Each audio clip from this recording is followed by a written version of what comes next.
Well, the New South Wales Liberal Party has copped a highly deserved defrocking. Late yesterday, the Federal Liberal Party forced a 10-month takeover of the New South Wales branch following the debacle where they failed to submit nominations for 140 candidates in 16 local council elections. When you say it out loud, it sounds even more shocking. The federal executive has requested the appointment of a 3-member committee made up of former Liberal ministers to replace the current state executive, with President Don Harwin also to be ousted from his role. Now, to wade through what is clearly Liberal carnage, let's bring in expelled Liberal member and businessman Matt Camenzuli. Matt famously took the former Prime Minister Scott Morrison on. He took him to court over his pathetic handling of Liberal pre-selections leading up to the last federal election. Matt Camenzuli, welcome back to ADHTV. Did this surprise you? Well, it's always fun to be here, Chris. No, look, I mean, nothing surprises me with the state of New South Wales anymore. It's an unusual thing, an intervention. They don't happen very often, sort of a handful in history, certainly in New South Wales, sort of 2.5. I think this is the second.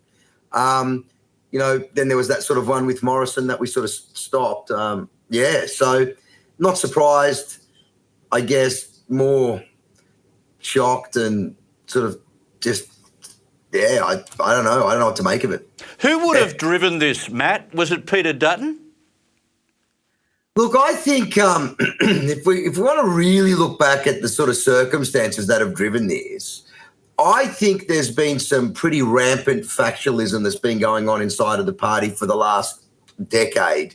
A couple of us got on state executive a little while back, there's a little bit in the papers about that particular period, because what started happening then was a lot of people were starting to say, no, enough's enough, enough's enough. We've got to start focusing on members. We've got to start focusing on Liberal policy. We've got to start to get the place back to where it should be as an organisation. And slowly but surely, over time, more and more and more people started to see the efficacy in that. And there are some really great state executive members on that state executive that have been really holding this I think, grubby, feckless, factional system to account. And I think they just pushed so hard and they went so crazy, these factional people, that they actually they just blew themselves up. It was always going to happen at some point, Chris. It was always going to happen at some point. It just so happens that it happens under Don Harwin, the illustrious Don Harwin. Well, let's stick on that theme. Let's stick on that for a second. I have a feeling that arrogance has played a role here. Arrogance in terms of the state executive thinking that they can take the party against the wishes of the membership and supporters in the public, take the party to a place that looks more like Labor light, and at the same time have an arrogance about the way they would logistically handle the candidates sitting for these elections for local government. Arrogance gets you in the end, doesn't it? Yeah, look, I think that's been a big part of it. I mean, even when I was in the party and on the executive, there was a real sense that somehow the hawk-aligned / centre-right / moderate community, left-wing community inside of the Liberal Party had a better sense of the electorate and, a greater purchase on leadership and was so much more professional and so much more amazing, and everybody else was just an anathema to decency. But really the sort of people that they don't like are the sort of people that I want to vote for, that I think you'd want to vote for, and that Liberal voters want. So there's a mismatch between what's in the head of these left-wing Liberals and what is in the heart of the Liberal voter. Spot on. And those two things, there's such a chasm between them now that it's bizarre, right? Like there's a sense of entitlement, but there is an arrogance. And you know what? They suck. They're so bad at it. They are just so very bad at it. I wish they weren't. I wish. I love the Liberal Party. I wish it was working, but it's busted. I think we should stop the interview right there. I think we should stop the interview right there because I've got what I wanted. They suck. That is a beauty. Listen, the 3-member committee, this is quite fascinating. What do you make of who's been sought to do this job? Former Minister Rob Stokes included? Yeah. Well, look, I mean, there's a bit of a story I've heard about that in the last sort of couple of hours. Right. And it's this. So in order to be as convivial as possible, because getting a federal intervention on, right, it's like trying to catch a unicorn and put a saddle on it, and feed it some marshmallows. Really hard thing to do. I think Dutton's doing the right thing. I do. But it's difficult. So in order to do this in sort of what looks to be a more convivial way, he's engaging Speakman. I think he's given Speakman the opportunity to put somebody on that panel so that he's got, some representation in this administration. Right. Fair enough. He's a state leader.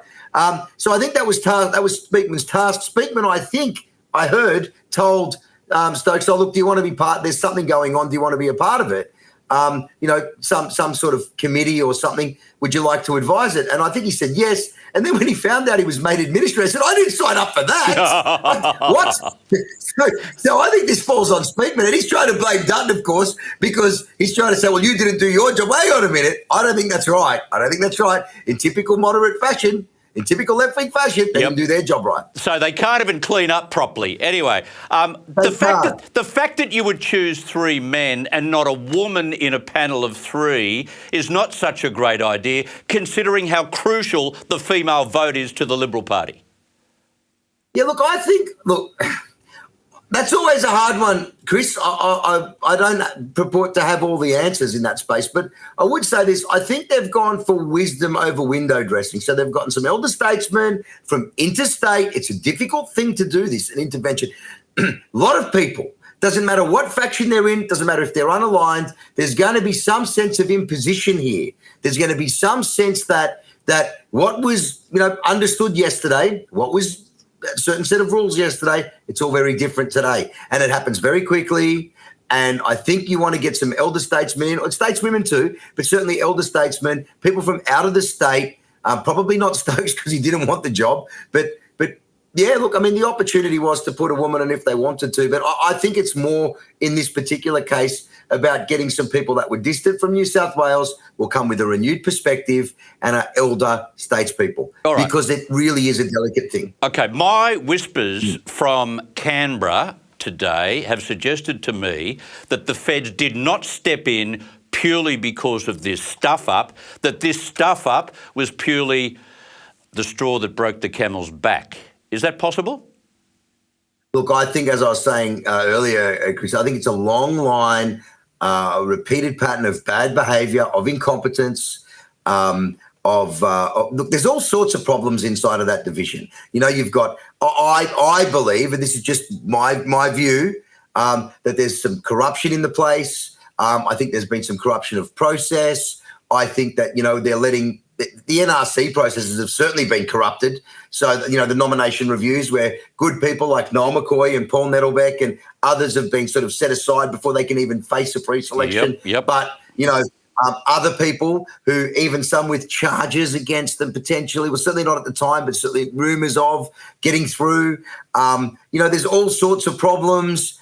This isn't just that one incident, but that incident has been, that incident has been the thing that really demonstrated to everybody just how bad it is. You can't miss it. You can't miss it. A massive straw that did break the camel's back. You took Scott Morrison to court for taking control of pre-selections and handling it badly. Why is this different? Okay. This is a members-led. I'm told, and I believe Peter Dutton is doing it this way. I believe the guys that are telling me this at their word. I believe this is membership-led and membership-focused intervention. In other words, to get democracy into the place, to actually intervene on behalf of the members against what is a regime that has held its hand firmly on the till for so long. Whereas with Morrison at that time, that was more of a double down against the members. Sure. If you remember, we were trying to stop captains' picks, not pre-selections. Yep. These guys don't like pre-selections. I think Peter Dutton does. I think he wants to see the membership invigorated. This is about membership and members, not about the vested interests and the factions. That's the difference. Let's hope you're right. Does that make sense? Let's hope you're right. Yeah. Where to now, though, Matt, for the party in New South Wales? This has tarnished the brand immensely, and it will remain that way, so tarnished, for quite a while. Yeah, look, I think there's an opportunity if the intervention is done well and the right people are engaged and it's done with the best of intentions and the right intentions, because there are a lot of frustrated members. The membership has been slowly dwindling over the last few years, Chris. It's not just a last-minute thing, right? When I was on executive, I think there were about 15,000 members, which is low, really. But, you know, it's a massive state, and we've only got 15,000 Liberal Party members. That's crazy. Yeah. They've thrown out some since then. But I think it's down to below 7,000 now. I might even be nudging 5.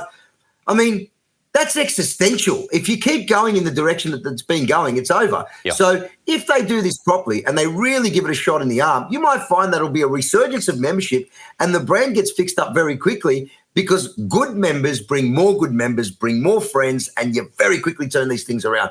I don't think this has been an accident of the left, of the moderates. I don't think they care if they win elections. They just want control of the party. They've done their dash. I think the average punter now has had about enough of it.